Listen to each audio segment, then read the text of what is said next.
Good day sir, my name is Jason G. Magto, BSMT, second year, section is 1G.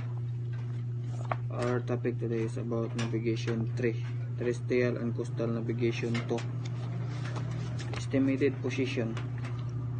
Ang tinatayang posisyon ay isang termino sa nabigasyon para sa isang lokasyon sa hindi isang insaktong terrestrial navigation fix, ngunit isang pagtataniya batay sa mga kalkulasyon sa inaasahang alang sa mga salik tulad ng agos, hangin at didrinking. Ito ay karaniwang isang naitamang presyon na didrinking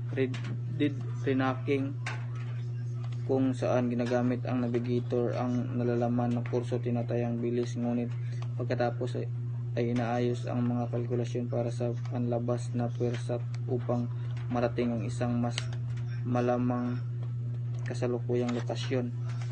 Thank you sir.